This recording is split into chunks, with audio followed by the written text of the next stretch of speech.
Ya de regreso con más información en vivo en la emisión estelar de Noticieros Canal 7, abriendo esta nueva semana. Y lo prometido es deuda. El secretario de Educación del Gobierno del Estado cumplió su palabra y está de regreso con nosotros. Joel Ramírez Díaz, ¿cómo Muchas estás? gracias. Muchas gracias.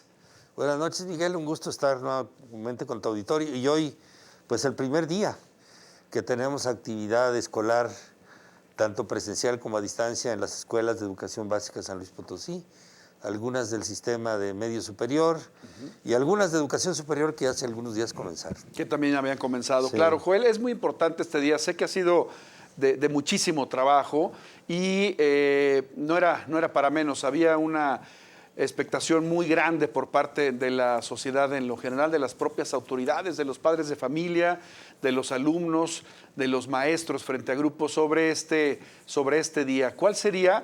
Estamos hablando de que obviamente es muy temprano para hacer una evaluación, pero ¿cuál sería el resultado de este primer día de clases del 21-22?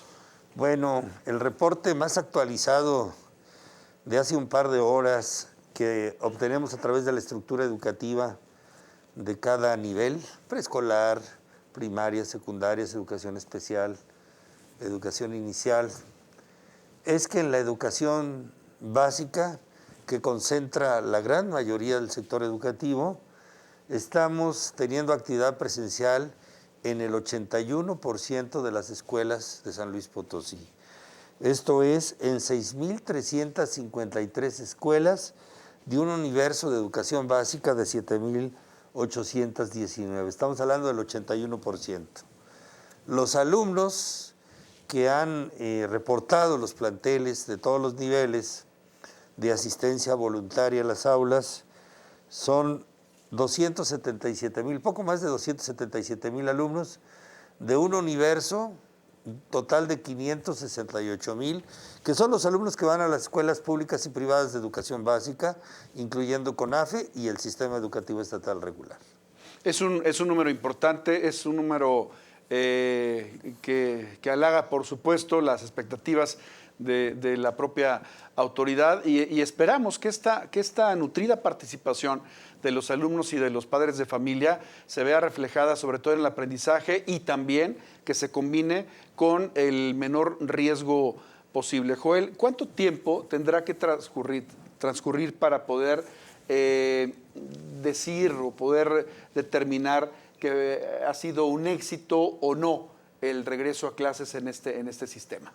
Bueno, la asistencia de inicio es importante, es significativa, con todo y los pronósticos o las expresiones, que bueno, es entendible, es un tema controversial. Sí. Ha habido opiniones acerca de los riesgos, de la pertinencia o no de haber comenzado. Pero bueno, los razonamientos acerca de esto ya los hicimos en el programa anterior. Así es. Vamos a tener un monitoreo diario de lo que esté sucediendo en las comunidades escolares, porque ahora el reto es el aplicar de manera comedida y puntual los protocolos de seguridad que la autoridad sanitaria nos ha delineado. Recordemos que venimos de una guía para el regreso seguro a las aulas que detalla 9 intervenciones, 7 principios básicos y una serie de medidas que tenemos que cumplir para dar la mayor seguridad en salud. En este sentido, entonces, este monitoreo diario tiene que comprender el movimiento de la asistencia o no de los alumnos, si se incrementa, si hay un decremento, las escuelas que se pueden ir incorporando, porque dijimos que tenemos de un universo de 7,600 escuelas, 833 con daños, y que gradualmente con los programas y las acciones que ya comentamos en el programa anterior, se van a ir atendiendo. Entonces la escuela, aunque no tenga actividad presencial, va a estar abierta para tener actividad. Entonces el monitoreo de todo esto y los movimientos que haya, nos van a ir diciendo cuál es el comportamiento que tiene el regreso a clases, tanto presencial como a distancia. 19% es a distancia en la educación básica. Diría de paso que en las universidades e instituciones de educación superior, la asistencia en forma presencial es del 15%, la participación de los alumnos, son alrededor de 15 instituciones de educación superior que lo hacen así, de un universo de casi 100. Bien. De paso diría que en media superior, lo que es la educación de nivel bachillerato, media superior, de 490 y poquito más escuelas. En 75 de ellas tenemos actividad presencial. El número de alumnos o el porcentaje de alumnos ronda sobre el 12% que lo hacen de manera presencial. Bien. A diferencia de la educación básica, que es donde tenemos un comportamiento diferente. ¿Qué respuesta hay a esto? Bueno, pues que la educación superior, la educación media superior, están más habituados, más estructurados con las plataformas, con las herramientas digitales para tener educación a distancia. Joel, de estos 830 y tantos planteles que nos comentas que había o que existen ciertos daños, no se está manejando el sistema presencial. O en algunos donde los daños tal vez no sean mayores, se pudo empezar y paulatinamente irán reconstruyendo. Sí, hay de los dos casos. En algunos planteles definitivamente no hay condiciones. Sí, claro. Hasta que no se hagan se restablezca un servicio básico esencial. Pero donde el número de alumnos es reducido, estoy hablando de una escuela indígena, que a lo mejor hay una primaria de 25 alumnos, entonces allí el gel antibacterial, el material de limpieza, el agua, aunque no sea conectado a la red de agua y hay otros mecanismos para habilitarla, bueno, pues ahí podremos tener actividad presencial. Pero estamos partiendo de la base de que hay 833 escuelas que requieren intervenciones directas para poder tener condiciones favorables. Recordemos que de las 833, 303 fueron vandalizadas. Se llevaron equipos de cómputo, material, destrozo en algunos casos de los pupitres. Entonces, en 77 de ellas ya se hizo la recuperación a través del seguro que tienen, el seguro institucional que tienen las escuelas por parte de la educación pública. Entonces, todo esto es un trabajo que se viene haciendo gradualmente para atender ese segmento del 19%. Y es que había padres de familia muy preocupados esta mañana e incluso la semana anterior por los planteles que han sido vandalizados. Presentamos una nota hace unos minutos apenas en Soledad de Graciano Sánchez, específicamente la escuela, el Centro de Atención Múltiple Jesús Silva Herzog, que ahí veíamos algunas imágenes donde todavía ayer, Joel, en la madrugada de este lunes, ingresaron algunos vándalos a hacer destrozos, a robarse algunas cosas, a hacer quemas, a drogarse, a tomar alcohol, en fin, y definitivamente, digo, lo veía, ahí lo estamos viendo, definitivamente en estos casos, pues coincidimos, yo creo que todos, las autoridades, los medios, los directivos y los padres de familia, en que no sería digno tener a nuestros pequeños, se pondrá especial atención en ellos. Sí, ¿no? Desde luego ahí vemos en las imágenes a la jefa del Departamento de Educación Especial, a la maestra Santa Estrada. Efectivamente, hay situaciones como esta que no hay condiciones. Sí.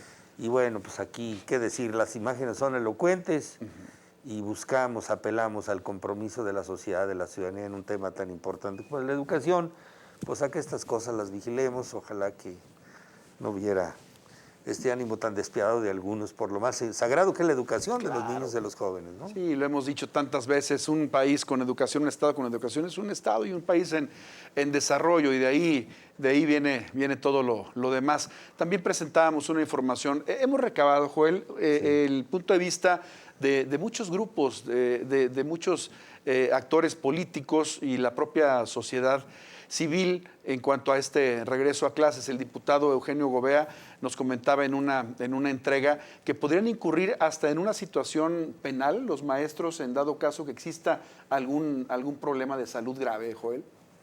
Bueno, creo que los acuerdos, el sustento legal bajo el cual está afincada la actividad escolar presencial se origina precisamente dándole sustento en el decreto que se publica por el gobierno federal, en el que se establece que la educación presencial es una actividad esencial. Sí. Luego hay un acuerdo con una serie de disposiciones y lineamientos muy específicos, hay una guía, hay una estrategia, hay todo un compendio de acciones que tenemos que ajustarnos a su cumplimiento. Hay que cuidar la salud, claro. Eso es indiscutible. Nadie está deseando que al regresar a clase presencial se tenga la intención de delinquir.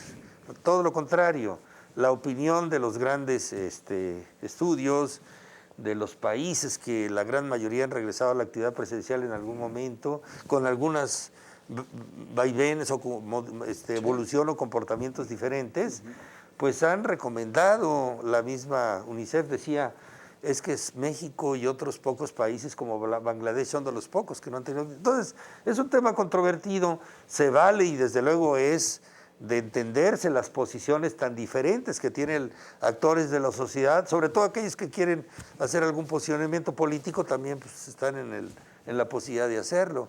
El asunto es que sí tenemos, como está bien definido el eslogan, de manera responsable, ordenada. La autoridad sanitaria ha sido muy puntual en dar seguimiento a todos estos protocolos que debemos de cuidar que se implementen en las escuelas. Ya decíamos en el anterior programa que en el momento que tuvimos actividad presencial para terminar el ciclo escolar pasado en el mes de junio a julio, 5 semanas, de un universo de casi 77,000 alumnos, tuvimos 9 contagios. Y vimos cómo la eficacia de los filtros escolares, que es una de las 9 intervenciones, es importante, porque ahí se detectó que los alumnos contagiados, estos 9, tuvieron el contagio en un escenario que no es el espacio educativo, no fue en la escuela, fue en el entorno familiar. Entonces cito este ejemplo para decir que efectivamente hay responsabilidad que tenemos que asumir al momento de aplicar y ser cuidadosos, puntuales en los protocolos.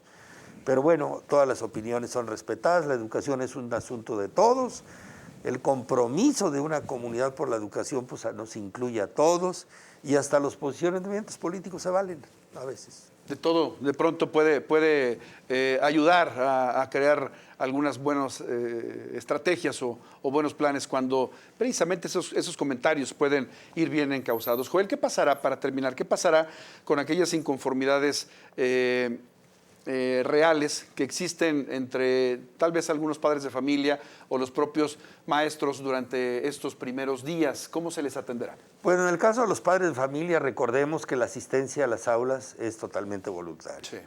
No tenemos que dirimir nada cuando un padre de familia o tutor decide que su hijo no vaya a la escuela. Respetable. Está la educación a distancia. Hay toda esta libertad para participar en esto, ¿no? Y si los padres de familia, que su coadyuvancia es muy importante, atienden o observan alguna cuestión en el desarrollo del día a día en la escuela, pues qué importante que nos lo digan, que se señale para poder corregir. Es una labor. Los padres de familia, que son parte de las comunidades escolares de cada plantel, junto con los maestros y los alumnos, su coadyuvancia es muy importante. Históricamente el padre de familia en una escuela, ha sido parte muy importante del desarrollo de la comunidad de un plantel de todos los niveles educativos, no se diga en la educación básica. Entonces estamos atentos a conocer lo que haya. Tenemos un 018, bueno, un centro de atención telefónica, sí, donde hay una persona por cada nivel educativo atendiendo preguntas, cuestionamientos, pero sí nos interesa mucho registrar las inquietudes o algún señalamiento que pueda haber de los padres de familia. En el caso de los maestros, bueno, pues yo lo que primero debo decir es que hay una gran voluntad del magisterio por colaborar históricamente. La labor del magisterio en San Luis Potosí, pues muy responsable, muy comprometida, pero también es deber y derecho de ellos cuidar y que cuidamos su salud. Entonces, los protocolos, las medidas que se dictaron, aquí en San Luis Potosí firmamos un acuerdo entre la dirigencia del Sindicato Nacional de Trabajadores de la Educación, que agrupa a la inmensa mayoría de los maestros de San Luis Potosí, tanto en las secciones 26 como 52, en un acuerdo que suscribimos en donde precisamos los alcances, las cosas que a detalle pudieran no ser bien entendidas, para comunicarlas adecuadamente, y ahí se dejan a salvo o se precisan aspectos que dan tranquilidad a cuestiones que ocasionaban duda en el desempeño de la responsabilidad docente de los maestros de San Luis Potosí. Me refiero a este documento porque fue necesario discutir y platicar que si había una doble jornada de trabajo porque es presencial y al mismo tiempo tienen que hacerlo a distancia, cómo estarían los servicios médicos si se requirieran, si había la cobertura. A este convenio por eso se suma la Secretaría de Salud, su titular, se suma el IMSS y el ISSSTE, que atiende al maestro federalizado, al sector educativo transferido, y entre todos estamos precisando allí los compromisos y las tareas que nos tocan a todos. Esto permitió, al clarificar muchas cosas, que en San Luis Potosí se manifieste con mucha voluntad la colaboración del magisterio en este día para el arranque del ciclo escolar y en los subsiguientes días. Desde luego que los maestros tienen a salvo sus derechos laborales. Si hay casos de maestros vulnerables con algún padecimiento, alguna situación que está bien localizada cuando esto ocurre, pues habrá que respetar esa parte. Los maestros de San Luis Potosí son suficientes en número para dar la cobertura a la educación presencial que se demande, y los casos que hay que respetar su derecho también a la salud, que como es la educación, también la salud por encima de todo, pues habrá que cuidarlo y atenderlo. De modo tal que estamos en un diálogo permanente y una atención puntual en este monitoreo de todos los días para ir viendo el desempeño, la evolución que tenga este ciclo escolar. Y estaremos pendientes, Joel, de todo esto. Todos estamos involucrados. Lo has dicho y lo has dicho muy bien hace unos minutos. Esto es una corresponsabilidad. Todos tenemos una gran participación, o deberíamos tener una gran participación en pro de la salud y en beneficio de nuestra sociedad. No hay que dejarlo todo a las autoridades.